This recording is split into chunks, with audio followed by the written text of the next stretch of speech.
அருண் என்னைவிட சற்று இளையவன் என்றாலும் அவன் என் சிறந்த நண்பன். நான் எப்போதும் அருண் வீட்டுக்கு சென்று வருவதுண்டு. அருணின் அம்மா மாதவி மிகவும் அழகாக இருப்பார். தன் வயதைவிட பாதியாக தோற்றம் அளிக்கும்படி தன்னை மிக சிறப்பாக பராமரித்து வந்தவர். அவர் அழகாக இருப்பதுடன் பொத்துடர்ச்சியுடனும் இருப்பார். எனக்கு அவரை பார்த்ததுமே மிகவும் பிடிக்கும். ஆனால் நண்பனின் அம்மா என்பதால் நான் எதையும் வெளிக்காட்டாமல் ஒரு மரியாதையான தூரத்தை பேணி வந்தேன். பல வருடங்கள் இப்படியே ஓடின. ஒருநாள் மாலை சுமார் 7 மணி அளவில் மாதவி அத்தையிடமிருந்து எனக்கு திடீரென ஒரு அழைப்பு வந்தது. தேவா, எனக்கு ஒரு உதவி செய்ய வேண்டும் என்றார். சொல்லுங்க அத்தை என்றேன். நான் இப்போதுதான் வீட்டிற்கு வந்தேன். குளியல் அறைக்கு சென்றபோது கால் தவறி கீழே விழுந்துவிட்டேன். காலில் பலத்த அடிபட்டிருக்கிறது.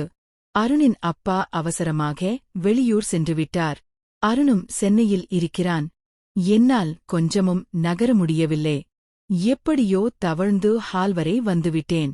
எனக்கு பயங்கரமாக வலி இருக்கிறது. நீ உடனே வந்து ஒரு வலி நிவாரண மாத்திரை மற்றும் ஸ்ப்ரே வாங்கிட்டு வா என்று மிகவும் வேதனையுடன் சொன்னார். நான் அவர்கள் வீட்டிலிருந்து 5 நிமிட தூரத்தில்தான் இருந்தேன். உடனே மருந்தகத்தில் மாத்திரை ஸ்ப்ரே வாங்கிக் கொண்டு வீட்டுக்கு விரைந்தேன். நான் போய் சேரும்போது அத்தை மாதவிதான் கதவை திறந்து வைத்திருந்தார். அவர் ஒரு காலை மேலே தூக்கியபடி சோபாவில் அமர்ந்திருந்தார். நான் உள்ளே சென்று சோபாவில் அவரை என் கால் அருகே அமர்ந்தேன்.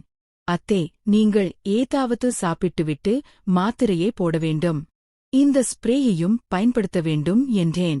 அவர் சரி தேவா, ஆனால் என்னால் அசைவதற்கே அரை மணி நேரம் ஆனது. என்னால் இங்கிருந்து நகரவே முடியவில்லை. இங்க யாரும் 3-4 நாட்களுக்கு வரமாட்டாங்க. நான் இப்போ என்ன செய்யப் போகிறேன் என்று கலக்கத்துடன் கேட்டார். அத்தே, நீங்கள் கவலைப்பட வேண்டாம். நான் இருக்கிறேன். எல்லாவற்றையும் நான் பார்த்துக் கொள்கிறேன் என்றேன். இதைக் கேட்டதும் அத்தைக்கு சற்று ஆறுதல் கிடைத்தது. நான் அத்தே, உங்களுக்கு என்னவெல்லாம் செய்ய வேண்டும் என்று சொல்லுங்கள். இரவு உணவை ஆர்டர் செய்துவிடலாம். நீங்கள் கவலை வேண்டாம் என்றேன். பிறகு அத்தே, இது எப்படி நடந்தது என்று கேட்டேன். அவர் நான் குளியல் அறைக்குள் போகும்போது வாசலிலேயே விழுந்துவிட்டேன். அதிலிருந்து எனக்கு இப்போதே பாத்ரூம் செல்ல வேண்டும் என்றார். கவலை வேண்டாம். நான் உங்களை கூட்டு செல்கிறேன் என்று சொல்லி அவர் காலை கீழே இறக்கி அவருக்கு ஆதரவாக கை கொடுத்து அவரை மெதுவாக எழுப்பினேன். அவர் எழுந்தவுடன் பயங்கரமாக வலித்தது போல தெரிந்தது. அவர் என் தோள் மீது கை வைத்தபோது அவருடைய உடல் என் மீது சாய்ந்தது. என் மனதில் ஒரு புதிய பொறுப்புணர்வு ஏற்பட்டது. கஷ்டப்பட்டு அவரை பாத்ரூம் வரை அழைத்து சென்றேன். பிறகு கதவை லேசாக அழைத்துவிட்டு வெளியே காத்திருந்தேன். சிறிது நேரத்துக்குப் பிறகு தேவா, ஒரு நிமிஷம் உள்ளே வா என்று அத்தை அழைத்தார். நான் உள்ளே போனபோது அத்தை அப்படியே அமர்ந்திருந்ததை பார்த்து கவலை அடைந்தேன். சுழுக்கு காரணமாக அவரால் சரியாக எழுந்திருக்க முடியவில்லை என்பதை புரிந்து கொண்டேன். நான் உடனே அவருக்கு கை கொடுத்து உதவினேன். அத்தையின் கை மிகவும் மென்மையாக இருந்தது. என் மனம் அவரின் இக்கட்டான நிலையை கண்டு வருந்தியது. எப்படியாவது அவருக்கு உதவ வேண்டும் என்று நினைத்தேன். அத்தை எழுந்து மெதுவாக தன் ஆடையை சரி செய்து கொண்டார். என் மனசாட்சி என்னை ஒரு நல்ல நண்பனாக, பிள்ளையாக நடந்து கொள்ளும்படி அறிவுறுத்தியது. அத்தை என் தோள் மீது கை வைத்தார். அவரை படுக்கை அறைக்கு அழைத்து சென்று கட்டிலில் அமர வைத்தேன். வலி மாத்திரையை நான் தூங்கும்போது எடுத்துக்கொள்கிறேன். இப்போ இந்த ஸ்ப்ரேயை அடித்தால் போதும். கொஞ்சம் பரவாயில்லையா இருக்கும் என்றார் அத்தே. சரி அத்தே, நீங்கள் இன்னும் கொஞ்சம் பின்னால் நகர்ந்து படுத்துக்கொள்ளுங்கள். நான் வெளியே போகிறேன். நீங்கள் ஸ்ப்ரே அடித்துக் கொள்ளலாம் என்றேன். அத்தே பின்னால் நகர்ந்து படுத்ததும் படுக்கை அறை கதவை சாத்திவிட்டு வெளியே வந்து ஹாலில் சோபாவில் அமர்ந்தேன். 2 நிமிடங்கள் கூட ஆகி இருக்காத அத்தே மீண்டும் என்னை கூப்பிட்டார். நான் உள்ளே சென்றதும் அத்தை என்னை பார்த்து, தேவா, என்னால் அசைவதற்கு கூட முடியவில்லை. பயங்கரமான வழி இருக்கு. தயவு செய்து நீயே இந்த ஸ்ப்ரேயை அடித்துவிட முடியுமா? வேறு வழியே இல்லை என்று கேட்டார். நான் சற்று தயக்கத்துடன் அத்தே, நான் என்று இழுத்தேன். என் பேச்சை பாதியில் நிறுத்திய அவர், ஆமாம் தேவா, எனக்கு புரிகிறது. ஆனால் வேறு வழி என்ன இருக்கிறது? நீயே சொல் என்றார். சரி அத்தே, உங்கள் விருப்பம் என்றேன். எனக்கு வேறு எதுவும் தோன்றவில்லை. நீ சற்றும் சங்கடப்படாமல் செய் என்றார். நான் உடனே வெளியே சென்று பிரதான வாசலை உட்புறமாக பூட்டினேன். பிறகு ஹால் கதவையும் உள்புறமாக தாளிட்டேன். இறுதியாக படுக்கை அறைக்கதவை மூடிவிட்டு கட்டிலில் அமர்ந்தேன். என் மனதில் பலவிதமான எண்ணங்கள் ஓடின. அப்போது அத்தே என்னை மெதுவாக தலையணை மீது படுக்கவை என்றார். நான் அவரின் தலையை மெதுவாக தலையணை மீது வைத்து படுக்க வைத்தேன். நான் அவரின் கால் அதிகே அமர்ந்தேன். அச்சத்தால் எனக்கு என்ன செய்வது என்று தெரியவில்லை. அத்தே, மீண்டும் தயவு செய்து வெட்கப்பட வேண்டாம். எனக்கு மிகவும் பலி இருக்கிறது. தைரியமாக செய் என்று சொன்னார். இதைக் கேட்டதும் எனக்கு சற்று தைரியம் வந்தது. நான் அத்தையின் சல்வாரை லேசாக மேலே தூக்கி வலியுள்ள இடத்தில் ஸ்ப்ரே அடித்தேன். அத்தையின் காலில் காயம் இருந்ததால் என் கவனம் முழுவதும் அவருக்கு உதவுவதிலேயே இருந்தது. நான் குனிந்து அவர் சுட்டிக்காட்டிய இடங்களில் ஸ்ப்ரேயை அடித்தேன். ஸ்ப்ரே அடித்ததும், அத்தே, இப்போது லேசாக தேய்த்து கொடு, அப்போதான் வலி குறையும் என்றார். நான் என் உள்ளம் கைகளைக் கொண்டு அவர் சொன்ன இடங்களில் மருத்துவ மசாஜ் செய்வது போல தேய்த்துவிட்டேன். என் மனதில் இருந்த தயக்கங்கள் மெல்ல மறைந்தன. அத்தே என்னை ஒரு சிறந்த உதவியாளராக பார்ப்பது போல தெரிந்தது. காலில் லேசாக செய்து முடித்ததும், அத்தே, நான் முதுகில் விழுந்ததால் அங்கத்தால் அங்கும் வலி இருக்கிறது, அங்கும் ஸ்ப்ரே அடித்து லேசாக மசாஜ் செய்து கொடுக்க முடியுமா என்று கேட்டார். இப்போது எனக்கு மிகவும் வியப்பாக இருந்தது. ஏனெனில் அத்தையின் முதுகு பகுதிக்கு நான் செல்ல வேண்டும். நான் பயந்ததே அத்தே உடனடியாக புரிந்து கொண்டார். அவர், தேவா, தயவு செய்து வெட்கப்படாதே. என்னை உன் நெருங்கிய தோழியாகவோ அல்லது அம்மாவாகவோ நினைத்துக்கொள். நீ இப்போது இதை செய்யவில்லை என்றால் எனக்கு மிகவும் கஷ்டமாகிவிடும் என்றார். நான், இல்லை அத்தே, நீங்கள் கஷ்டப்பட நான் விடமாட்டேன் என்றேன். எந்த கவலையும் வேண்டாம், சங்கடப்படாமல் இந்த வேலையே செய் என்றார் அத்தே. நான் அத்தையின் முதுகில் கை வைத்து அவளை பத்திரமாக கட்டிலில் அமர வைத்தேன். என் மனதில் பல எண்ணங்கள் ஓடத் தொடங்கின. பிறகு மெதுவாக ஸ்ப்ரே அடித்து முதுகில் உள்ள வலியை குறைக்க லேசாக மசாஜ் செய்தேன். அவர் கட்டிலில் அமர்ந்திருந்ததால் நான் கவனமாக அவரை படுக்க வைத்தேன். அவரது நிலையை கூர்ந்து கவனித்தேன். அவருக்கு மேலும் ஆறுதல் அளிப்பதற்காக அத்தை என்னிடம், தேவா, என் தோளில் கை கொடுத்து என்னை திருப்பி படுக்கவே. முதுகில் ஸ்ப்ரே அடித்து லேசாக மசாஜ் செய் என்றார். நான் அத்தையை புரட்டி படுக்க வைத்தேன். பிறகு அவரின் இடுப்பு பகுதிக்கு அருகில் அமர்ந்தேன். அத்தை சொல்லும் இடங்களில் நான் மெதுவாக ஸ்ப்ரே அடித்தேன். நீண்ட நேரம் ஒரு குறிப்பிட்ட இடத்தில் ஸ்ப்ரேயை அடிக்க வேண்டியிருந்தது. ஸ்ப்ரே அடித்து முடித்ததும் நான் அத்தையின் முதுகில் லேசாக கை வைத்தேன். ஆனால் அந்த இடத்தில் இருந்த துணியின் காரணமாக என்னால் சரியாக மசாஜ் செய்ய முடியவில்லை.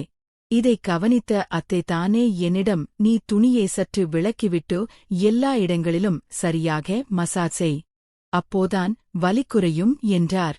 இதைக் கேட்ட எனக்குள் ஒரு புதிய தைரியம் பிறந்தது. நான் உடனே துணியை சரி செய்துவிட்டு அத்தையின் முதுகில் லேசாக கை வைத்தேன். என் கை அத்தையின் வெண்மையான தோலின் மேல் பட்டது. நான் அத்தையிடம், அத்தே, உங்களுடைய முதுகு எவ்வளவோ அழகாகவும் வெண்மையாகவும் எப்படி இருக்கிறது? நீங்கள் என்ன பயன்படுத்துகிறீர்கள் என்று கேட்டேன். அவர் சிரித்துக்கொண்டே, இதுவெல்லாம் ஒன்றுமே இல்லை. நீ இன்னும் என் வாழ்க்கையின் பல பக்கங்களைப் பார்க்கவே இல்லை என்றார். இதைக் கேட்டதும் எனக்குள் ஆச்சரியம் ஏற்பட்டது. நான், அத்தே, நீங்கள் என்ன சொல்கிறீர்கள் என்று எனக்கு புரியவில்லையே என்றேன். அவர், நான் உனக்கு எல்லாவற்றையும் மெதுவாக கற்றுக் கொடுக்கிறேன். நீ உன் வேலையைத் தொடங்கு என்றார். என் மனம் இப்போது நிறைய மாற்றங்களை சந்தித்தது. ஆனால் நான் எப்படியோ கட்டுப்படுத்திக் கொண்டேன். அந்த நேரத்தில் என் கவனம் திடீரென்று அத்தையின் சோகரியத்தின் மேல் சென்றது. லேசான அசைவில் அத்தை சோகரியமாக இருப்பது தெரிந்தது. அதை பார்த்த நான் ஒரு காணம் அவரிடம் நெருங்கினேன். நான் முதுகுக்கு மசாஜ் செய்யும்போதே அவருடைய தோல் பட்டையை லேசாக தொட்டேன். 5 நிமிடங்களுக்குப் பிறகு அத்தே நான் திரும்பி படுத்திருக்கிறேன். என் கால்களிலும் லேசாக மசாஜ் செய் என்றார். நான் இப்போது அத்தை முழங்கால் அருகே சென்று அமர்ந்தேன். அவர் சொன்ன இடங்களில் மெதுவாக ஸ்ப்ரே அடித்தேன். பிறகு அத்தையின் அனுமதியுடன் கவனமாக என் கைகளை அசைத்து லேசாக மசாஜ் செய்தேன். எனக்கு மிகவும் வித்தியாசமான ஒரு உணர்வு ஏற்பட்டதால் அத்தையிடம் சொல்லிவிட்டு சற்று நேரம் ஓய்வு எடுக்க பாத்ரூமுக்கு சென்றேன். அங்கே சிறிது நேரம் என் உணர்வுகளை நிதானப்படுத்திக் கொண்டேன்.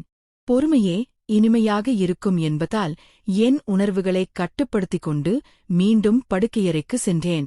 அத்தே அதே சோகரியமான நிலையில் இருந்தார். நான் அவர்களின் உதவியுடன் அவரை ஒழுங்காக அமர வைத்தேன். அத்தே நான் இப்போ ரெஸ்ட் அடிக்கிறேன். அதுவரை நீ டின்னருக்கு ஆர்டர் செய் என்றார். நான் உணவு ஆர்டர் செய்தேன். அத்தே என்னிடம் அவரின் அலுவல் இல்லாத சோகரியமான நைட்டி உடையை அலமாரியிலிருந்து எடுத்து தர சொன்னார். ஸ்ப்ரே அடித்து மசாஜ் செய்ததால் அவருக்கு இப்போது நல்ல ஓய்வு கிடைத்தது. நான் அத்தையை பத்திரமாக எழுப்பினேன். அப்போது அத்தை பார்த்தேவா, நீ இப்போது என் நிலையை பார்த்துவிட்டாய். எனவே நீ எதற்கும் வெட்கப்பட வேண்டாம். நானே சங்கடப்படவில்லை, நீயும் சங்கடப்படக்கூடாது என்றார். அவர் ஏன் இப்படி சொல்கிறார் என்று எனக்கு புரியவில்லை. நான் அத்தையிடம் கேட்டபோது அவர் இன்னும் 2-3 நாட்களுக்கு எனக்கு உன் உதவி தொடர்ந்து தேவைப்படும். வேறு வழி இல்லை. அதனால் இப்போது தயவு செய்து என் சோகரியமான உடையை எனக்கு மாட்டிவிடு. ஏனென்றால் இரவில் அது இல்லாமல் தூங்க முடியாது என்றார். இதைக் கேட்டதும் நான் வியப்படைந்தேன். உண்மையில் நான் பின்னால் சென்று அத்தையின் ஆடையின் நினைப்பை அவிழ வேண்டியிருந்தது. ஆனால் இப்போது நான் தைரியமாக அத்தையின் முன் நின்றேன். நான் மெதுவாக என் கைகளை அத்தையின் ஆடையின் பின்புறம் செலுத்தி அவர் அணிந்திருந்த ஆடையை அவிழ்த்து அதை சரியாக மடித்து கட்டலில் வைத்தேன். இது எனக்கு ஒரு கனவு போல தோன்றியது. அத்தை மாதவி அத்தனை சோகரியமாக எந்த சங்கடமும் இன்றி இருந்தார். நான் ஒரு கணம் அப்படியே நின்றே அவருடைய முகத்தை வைத்த கண் வாங்காமல் பார்த்தேன். அத்தைக்கும் நான் பார்ப்பது புரிந்தது. ஆனால் அவர் எதுவும் பேசவில்லை. நான் என் மனம் நிறைய அவர் அழகை பார்த்துவிட்டு பிறகு அவருடைய சோகரியமான உடையை அவருக்கு ஒழுங்காக அணிவித்தேன். அத்தே, நீங்கள் இப்போ ஓய்வு எடுங்கள், இன்னும் கொஞ்ச நேரத்தில் சாப்பாடு வந்துவிடும் என்றேன். உடனே அத்தே எனக்கு மீண்டும் பாத்ரூம் போக வேண்டும் என்றார். நான் அத்தையை பாத்ரூம் வரை அழைத்துச் சென்றேன். அத்தே அமர்ந்ததும் நான் வழக்கம் போல கதவை சாத்திவிட்டு திரும்பி நின்றேன். ஏனென்றால் நான் மறுபடியும் அவருக்கு உதவ வேண்டியிருக்குமே. சில கடங்களில் அத்தையின் குரல் கேட்டது. இத்தனை அருகில் ஒருவருக்கு உதவி செய்யும் வாய்ப்பு எனக்கு கிடைக்கும் என்று நான் கனவிலும் நினைத்ததில்லை. அத்தை முடித்ததும் என்னை கூப்பிட்டார். நான் அவரை எழுப்பி ஹாலில் உள்ள டைனிங் டேபிள் வரை அழைத்து வந்து அமர வைத்தேன். நாங்கள் இருவரும் சாப்பிட்டு முடித்தோம். பிறகு மீண்டும் படுக்கை அறைக்கு சென்றோம். நான் அத்தைக்கு வலி நிவாரண மாத்திரையை கொடுத்தேன். அத்தே, நான் ஹாலில் சோபாவில் படுத்துக்கொள்கிறேன் என்றேன். அத்தே, வேண்டாம் தேவா, நீ இங்கேயே படுத்துக்கொள், எனக்கு ஏதாவது இரவில் வழி வந்தால் நீ எப்படி உதவுவாய் என்றார். நான் சம்மதித்து அத்தையை ஒருபுறம் நகர்த்திவிட்டு படுத்தேன். ஆனால் அசௌகரியமாக இருந்ததால் எனக்கு தூக்கம் வரவில்லை. என்ன ஆச்சு என்று அத்தை கேட்டார். நான் என் தயக்கத்தை சொன்னேன். அத்தே, நான் கம்பளியுடன் படுத்தால் மட்டுமே எனக்கு சௌகரியமாக தூக்கம் வரும் என்றேன். அத்தை சிரித்தபடி, அதில் என்ன இருக்கிறது, நீ இங்கேயும் அதையே போட்டுக்கொண்டு சௌகரியமாக தூங்கு என்றார். எனக்கு மிகவும் சந்தோஷமாக இருந்தது. நான் என் உடைகளை மடித்து வைத்துவிட்டு கம்பளி மட்டும் அணிந்து அவர் அருகில் படுத்தேன். களைப்பு காரணமாக படுத்ததுமே நான் தூங்கிவிட்டேன். சிறிது நேரம் கழித்து அத்தை என்னை தட்டி எழுப்பினார். அவருக்கு மீண்டும் உதவி தேவைப்பட்டது. நான் அவரை படுக்கையிலிருந்து பாதுகாப்பாக எழுப்பி பாத்ரூமிற்கு அழைத்துச் சென்றேன். இந்த முறை நான் கதவை திரும்பி நிற்காமல் அத்தையை பார்த்தபடியே நின்றேன். அத்தைக்கு இதில் எந்த சங்கடமும் இல்லை. என்னை பார்த்து அவர் லேசாக புன்னகைத்தார். நான் பக்கத்தில் நின்றிருந்தாலும் அத்தையின் முகத்தில் எந்த வருத்தமும் தெரியவில்லை. ஆனால் அத்தை இப்படி செய்வதை பார்த்து என் மனம் மிகவும் நிம்மதி அடைந்தது. தூக்க கழக்கத்தில் இருந்த நான் அத்தையை பார்ப்பது எனக்கு பெரிய மகிழ்ச்சியாக இருந்தது. அது என் முகத்திலும் தெளிவாக தெரிந்தது. அத்தையின் பார்வை என்மீது விழுந்தது. ஆனால் அவர் எதுவும் பேசவில்லை. அத்தை முடித்ததும் நான் அவரை படுக்கை அறைக்கு அழைத்து சென்று கட்டிலில் படுக்க வைத்தேன். என் மனம் மட்டும் அமைதி அடையவில்லை. என் மனதில் பல எண்ணங்கள் ஓடிக்கொண்டிருந்தன. அப்போது அத்தை என்னை பார்த்து, தேவா, நீ கவலைப்படாதே, உன் மனநிலையை நான் புரிந்து கொள்கிறேன். உனக்கு இப்படி தோன்றுவது சகஜம்தான் என்றார். அவர் தொடர்ந்தாள், நீ வந்தது முதல் நான் கவனித்து வருகிறேன். என்னை பார்த்து கொள்ளும் விதத்தில் நீ மிகவும் அக்கறையாக இருக்கிறாய். உனக்கு வாய்ப்பு இருந்தும் நீ என்னை தவறான எண்ணத்துடன் பார்க்கவில்லை. எந்தவொரு அத்துமீறலையும் செய்யவில்லை. உன்னிடத்தில் வேறு யாராவது இருந்தால் என் இந்த சூழலை நிச்சயம் தவறாக பயன்படுத்தியிருப்பார்கள். அதற்காக நான் உன்னை பாராட்டுகிறேன். இன்னொரு விஷயம் சொல்கிறேன். இதே நம் இருவருக்குள்ளேயே இருக்க வேண்டும். யாரிடமும் சொல்ல மாட்டாய் என்று எனக்கு வாக்கு கொடு என்றார். நான் ஆம் என்று சொன்னதும், அத்தே, உனக்கு நான் உதவி செய்ய வேண்டியிருந்தபோது உன் அன்பு என்மீது பட்டதில் எனக்கும் ஒரு புதிய நம்பிக்கை ஏற்பட்டது. இன்று நீ செய்த உதவிகள் எனக்கு மிகவும் ஆறுதலாக இருந்தது. இப்போது நீ இவ்வளவு செய்திருக்கிறாய், எனக்கு இன்னொரு சிறிய உதவியே செய்ய முடியுமா என்று கேட்டார். நான் உற்சாகத்துடன், சொல்லுங்க அத்தே, நான் எல்லாவற்றையும் செய்கிறேன் என்றேன். அத்தே மெதுவாக, பல வருடங்களாக உன் மாமாவுடன் நெருங்கி பேச வாய்ப்பு இல்லை. அவருக்கும் எனக்கும் வயது வித்தியாசம் அதிகம். அதோடு மாமாவும் என்மீது அதிக அன்பு காட்டுவதில்லை. அதனால் என் மனத்தேவைகள் ஒருபோதும் பூர்த்தியானதில்லை. உனக்கு சம்மதம் என்றால் இன்று என் தனிமையை போக்கி எனக்கு துணையாக இருக்க முடியுமா என்று கேட்டார். இதைக் கேட்டதும் எனக்குள் மகிழ்ச்சி பெருக்கெடுத்தது. நான் உடனே, ஆனால் அத்தை, உங்களுக்கு பயங்கரமாக வழி இருக்கிறதே என்று கேட்டேன். அவர் சிரித்தபடி, என் வழி முன்பே குணமாகிவிட்டது. சில நிமிடங்களுக்கு முன் உன்னை சோதிக்கவும் உன்னோடு பேச வேண்டும் என்பதற்காகத்தான் எனக்கு வழிப்பதாக ஒரு சின்ன நாடகம் ஆடினேன் என்றார். இதைக் கேட்டதும் எனக்கு எல்லையற்ற சந்தோஷம். நான் எந்த யோசனையும் இன்றி ஒரு நொடியில் அத்தே அருகில் நெருங்கினேன். அத்தே, உனக்கு என்ன விருப்பமோ அதை பேசலாம் என்றார். நான் அத்தே அருகில் அமர்ந்தேன். முதலில் அத்தையே என் அருகில் அணைத்துக் கொண்டேன். அத்தே இப்போது என் கைகளைப் பற்றி தன் அருகில் இழுத்துக் கொண்டார். அவர் அணிந்திருந்த உடையை நான் மெதுவாக சரி செய்தேன். இத்தனை வயதாகியும் அத்தையின் குணமும் அழகும் ஒரு இளம்பெண்ணை போல இருந்தது. அத்தையின் அன்பான பேச்சும் அழகிய கண்களும் என்னை ஈர்த்தன. நான் அவரோடு நெருங்கி அமர்ந்து பேசத் தொடங்கினேன். மாமா அன்பு காட்டாததால் அத்தையின் உள்ளம் எவ்வளவு இயங்கியிருக்கிறது என்பதை நான் புரிந்து கொண்டேன். அத்தை இப்போது மகிழ்ச்சியில் பலமாக சிரித்துக் கொண்டிருந்தார். 10 நிமிடங்கள் கழித்து அத்தை தன் எல்லா வேதனைகளையும் மறந்தார். பிறகு அத்தை என்னை தன் அருகில் படுக்க வைத்தார். என்னை பார்த்தபடியே அத்தை நீண்ட நேரம் அமர்ந்திருந்தார். அத்தை என் இரு கைகளையும் தன் கைகளுக்குள் எடுத்துக்கொண்டார். எனக்கு இந்த அழகான தருணத்தை அனுபவிக்க ஆசையானால் அத்தையிடம் அதை எப்படி தொடர்வது என்று எனக்கு தெரியவில்லை. அவர் வயதில் மூத்தவர் என்பதால் எனக்கு ஒரு மரியாதை கலந்த பயம் இருந்தது. என் மனதில் ஏதோ ஓடுகிறது என்று அத்தை புரிந்து கொண்டார். என்ன ஆச்சு தேவா, என்னை யோசிக்கிறாய், உனக்கு மகிழ்ச்சி இல்லையா என்று கேட்டார். நான் இல்லே அத்தை, எனக்கு ரொம்பவே சந்தோஷமாய் இருக்கு என்றேன். ஆனால் அத்தை வெட்கப்படாதே, தைரியமாக பேசு என்றார். நான் அத்தே, எனக்கு உங்களுடன் இந்த அழகான நேரத்தை என்றும் தொடர ஆசையாக இருக்கிறது என்றேன். அத்தை பொன்னை கேட்டு, நாம் இருவரும் இனி எப்போதும் ஒருவருக்கொருவர் துணையாக இருப்போம் என்றார். அவர் தன் கூந்தலை சரிசெய்து கட்டிக்கொண்டார். கதவை தாளிட்டுவிட்டு என் அருகில் வந்து அமர்ந்தார். அத்தை என்னை கட்டி அணைத்து தன் அன்பை வெளிப்படுத்தத் தொடங்கினார். நீண்ட நேரமாக நாங்கள் பேசிக்கொண்டே இருந்தோம். அத்தை எழுந்து, உனக்கு ஒரு சர்ப்ரைஸ் இருக்கு என்றார். இப்போது என்ன என்று கேட்டேன். அத்தை தன் அழகிய உடையில் என் முன் நின்று புன்னகைத்தார். அவரின் இந்த அன்பான முகம் கண்டு நான் வியந்து போனேன். அறையில் இருந்த மங்கலான வெளிச்சத்தில் அவர் மட்டும் பிரகாசமாக காணப்பட்டார். நான் இதுவரை நினைத்து மட்டுமே பார்த்தேன். ஆனால் இன்று அவர் என் முன் அந்த நிலையில் என் அன்பிற்கு பாத்திரமாக நின்றிருந்தார். நான் அத்தே, நீங்கள் எவ்வளவோ அழகாக இருக்கிறீர்கள் என்றேன். என் உணர்வுகள் பெருகின. அத்தே, இனி நம் வாழ்வில் தனிமை இல்லை என்றார். நான் அவரை மெத்தையில் படுக்க வைத்து அவரின் அழகை ரசித்தேன்.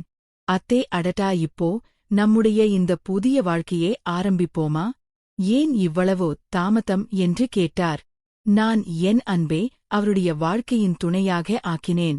அந்த அழகான தருணத்தை அனுபவிக்க ஆரம்பித்தேன். சில நிமிடங்களில் அத்தே தன் வாழ்க்கையின் கசப்புகளை மறந்தார். அத்தைக்கு நீண்ட நாட்களுக்குப் பிறகு இந்த உண்மையான பாசமும் சுகமும் கிடைத்தது. நானும் அவருக்கு முழு துணையாக இருந்தேன். நாங்கள் அந்த தருணத்தில் முழுவதுமாக மூழ்கிப் போனோம். ஒருவருக்கொருவர் இன்பம் அழுத்துக் கொண்டிருந்தோம். அத்தையின் உற்சாகம் மேலும் அதிகரித்தது.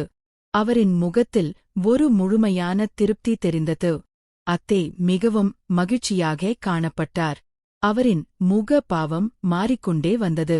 மெதுவாக அவரின் பிடி வலுவடைந்து அவர் என் மார்பில் சாய்ந்த அமைதியானார். நான் அங்கே முழுமையான கட்டுப்பாட்டை எடுத்து அவருக்கு மிகுந்த நிம்மதியை கொடுத்தேன். சிறிது நேரத்தில் எனக்கு சொர்க்கத்தில் இருப்பது போல தோன்றியது.